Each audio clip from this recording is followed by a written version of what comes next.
Hello and welcome back to my channel. My name's Amanda and I am happy that you're here. Today we are going to be continuing our spooky slumber party story-esque series where I pick a random story from 100 Wild Little Weird Tales, an anthology of spooky short stories that my parents gifted me one Christmas when I was growing up. I also thought that I would mention again that this is purely just for fun, and I'm not trying to infringe on anybody's copyright, so please don't sue me.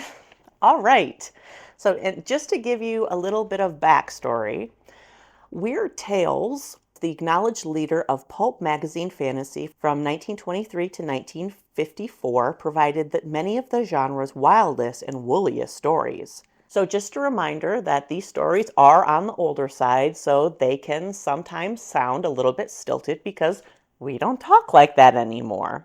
And it was written to be published in a magazine, so people would be reading it, perhaps not reading it aloud. So I did a random number generator and it gave me the number 85.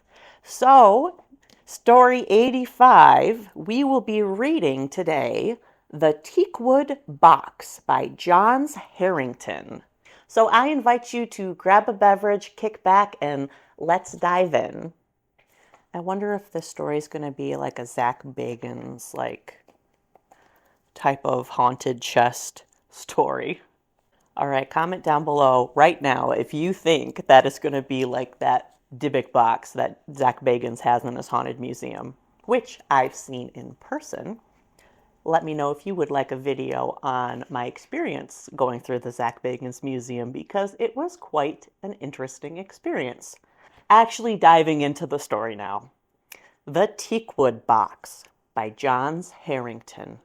"Better pay the cash," snarled sallow San Pedro Joe into the telephone mouthpiece. The speaker jerked his head to one side and glanced from the cramped phone booth into the almost deserted drugstore, checking to see whether his conversation had been heard. It was late afternoon, a sultry and stuffy summer day. "That Teakwood box don't mean much to me," Joe continued in a hoarse tone. "And if you want it pretty bad, I'll sell it. Otherwise, the thing gets chucked out, see?" Mrs. Floyd Wright's tiny, ill-painted cottage in a smelly Los Angeles suburb had been ransacked a few days previously, leaving bedding overturned, furniture stuffings tumbling everywhere. The teakwood box, to the fidgety old woman, far overshadowed in importance the amount of cash and the few pieces of silver which had also been stolen. Oddly carved and strangely arresting, the prize had been a gift to Mrs. Wright from her husband, recently killed in a factory where he had been night watchman. He had purchased the box during a vagabond trip to China in his boyhood days. The teakwood container had never been opened by either Mrs. Wright or her husband.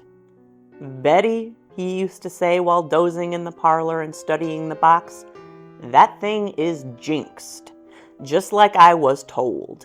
It's dangerous. Leave it alone. There is a dreadful native curse on it. I got the box from a street peddler in Shanghai, who told me he bought it from a priest. He said there was a dire curse to anyone who opened the box, but that it would bring power and good luck to the owner as long as he did not try to do so.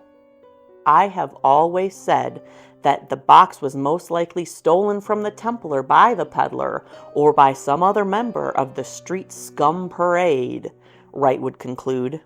It would have been difficult to open the box, even if someone did want to pry into it, because its lid was apparently operated by a complex series of springs and pivoting levers. The singularity of the object, its weirdness and strange delicacy, gave it a curious value. When it had been made and by whom, what exotic sights the container had witnessed, were unanswered queries which added to the living personality of the teakwood box. An evil power, dull and half asleep, yet again glowing, awakened, seemed enclosed within the meticulously decorated teakwood. Though the Wrights had been almost afraid of the box from the start, they had nevertheless believed that the spirit which might lie within it would not hurt them if they did not molest it, for they had lived good lives. That is an example of a phrase that is used in a different way nowadays. I agree. I don't think a spirit should hurt you if you don't molest it because you live a good life. Please don't be molesting spirits out here, okay? Someday, the spirit would awaken and strike, but it would not be at a time when they were about. Death, red, grinning, and yellow-fanged, was a part of the exotic treasure, but it was not the death of God-fearing men and women, but the bloody, merciless deity of those who believed in the realm of evil. The little wooden ghouls which stuck forth from the sides appeared to be tireless, unearthly sentinels, waiting, watching for a suitable offering for their drooling master within. The stick-bodied widow, shut off in a little corner impervious to the noisy streets around her, had prized the 6-inch high box much more than anything else that she owned, because of the eccentric affection her husband had placed on it when he was alive.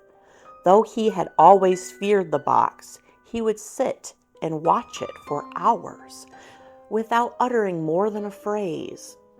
One time, when his wife had returned from shopping, she had found him standing in the little yard, blanched and trembling.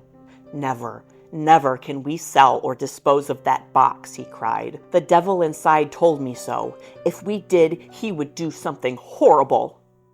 Mrs. Wright wondered whether her husband had concentrated for so long on the object that his imagination had given him that message. But because of the frightened look in his eyes, she accepted what he said and did not question him about it. Wright never spoke about the Teakwood Box after that, but he sat with it oftener than before.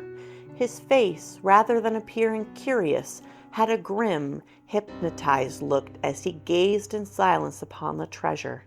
Carefully dusted several times a week and kept glistening with polish, the curio had rested in a place of honor on the living room mantelpiece, where it sometimes glowed a mysterious, uncanny luster when a few stray rays of the sun penetrated to it from the curtained windows. But Mrs. Wright could not comply with the ransom demands of the thief who had snatched it, and realized the esteem placed on the box by its owner, because of the obvious care with which it was kept. The old woman was sniffling softly into a tiny lace handkerchief which she clutched in thin, ivory-colored hands.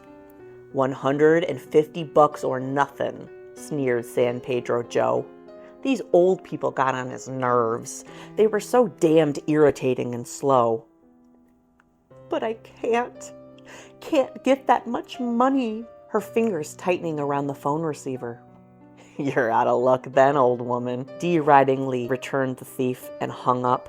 Ordinarily, he would have dickered to get the best price possible for the stolen object, even though it was lower than he first demanded. But in this case, it gave him a feeling of satisfaction to crush brutally the faltering woman's happiness. San Pedro Joe slowly stepped out of the phone booth and quickened his pace as he neared the store entrance. He spat at the curbing. His pasty, selfish face was set off by thin, twisting lips. The black suit he wore was ill-kept, bulging in wrong places. It was young Joe's habit to drum his fingers on any surface convenient when he was uneasy, and that was most of the time. His watery, cold blue eyes were continually shifting, weighing people he encountered. Joe specialized in robbing ill-kept, run-down homes. There was nearly always something worth his troubles, and then his victims seldom could afford to have much investigation concerning their losses. He was like a cunning spider feeding on bewildered, fluttering moths caught in his net. In half an hour, Joe arrived at his apartment, located in a battered 2-story stucco in the southwest part of Los Angeles. A brief stretch of yellow, dry grass ran between the sidewalk and the plaster-chipped structure. Light from the disappearing sun was shining on the cheerless front windows. Leaving his poorly kept coupe at the curb, he stepped quickly across the withered lawn and up the cement steps of the building to his rooms. After a snack of cold beans and white bread, gulped with some warmed-over coffee, Joe brought the Teakwood Box out of the place where he had hidden it under the messy sink. Darkness had come, and the moon had not yet risen. Billows of black, angry clouds were scattered in the sky. Putting the box on the kitchen table, he stood back and regarded the thing. It appeared ominous and resentful on the scarred tabletop under the white ceiling light. Joe thought he sensed a feeling of unearthly life in the booty before him. That's also a great sentence of new meaning. Joe thought he sensed a feeling of unearthly life in the booty before him.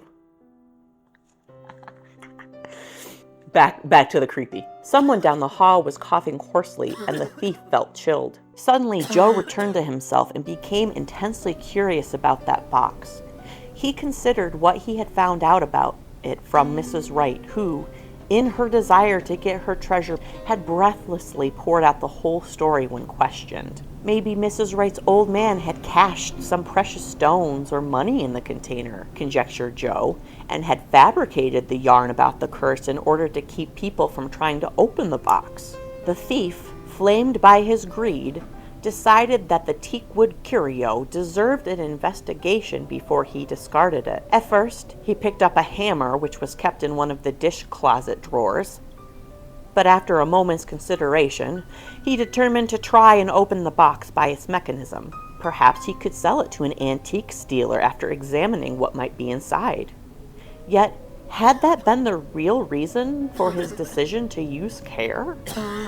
Joe wished that fool down the hall would keep quiet. For the first time in his life, he felt uncertain, confused. San Pedro Joe was proud of his ability to do a neat job on breaking into houses, opening strong boxes, and his conceit prompted him again to forget his forebodings and test his skill by attempting to discover the combination of the box. Otherwise, being increasingly nervous, he probably would not have taken the pains which he did to open it so carefully. His fingers trembled. He licked dry, swollen lips. After working for some minutes, he roughly pushed the box from him. Joe imagined the curse, the words of evil. An idle guardian might have incanted on the one who pried into the sacred box, for perhaps it contained some treasured jewels or a temple secret, rather than being simply a hiding place for Wright's pennies. The investigator eagerly, impatiently bent over the shining teakwood again, as though suddenly possessed, and continued his manipulation of the curio's carved knobs and queer levers. For a moment, he thought he detected a slight, shrill cry, followed by a tiny, penetrating whistle. Sweat broke out on Joe's brow as he doggedly kept at his task, fascinated, now unable to pause. Shortly, he pressed an unobtrusive bump, which had been revealed by sliding a ghoulish little figure ornamenting the container's front to one side. The lid slowly raised upwards, as though controlled by a hidden spring. The crook nervously pressed harder on the button he had discovered in order to hasten the opening of the lid. He was waiting for something. His fingers seemed frozen to the box. His whole body was stiffened. Sweat was trickling down his back, yet he was somehow cold. Suddenly, a sharp, biting flame burned in his thumb, as though he had put it in a fire of hot coals. A strange numbness ran through his arm. He stared down at the table to see a neatly concealed needle, probably hollow, slowly retreating into the side of the box. In the same glance, he saw that the teakwood curio was empty, contained nothing. Blood was on his thumb, dripping from underneath the fingernail, where seemed to be an inflamed tiny wound.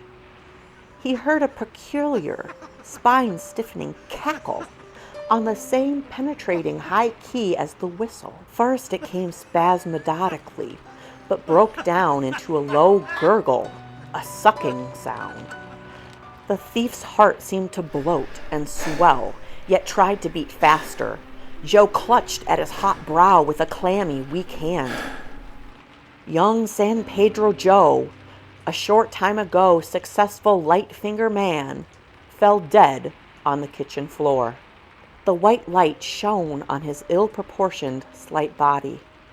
For a moment, there seemed to be a slight rustling.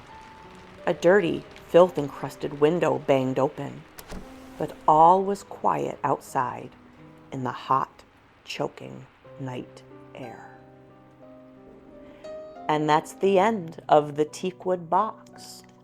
Now it's time for a literary debrief. So, dear listeners, what did we think of the Teakwood Box? I think it was quite like the Dybbuk box in Zak Bagans' museum. As soon as the guy opened it, it killed him. And I feel like it was left up to us, the reader, on what exactly escaped from the box into the night air. Was it a demon? Was it an evil spirit? Was it nothing? Was it just a spring-loaded box? I don't know.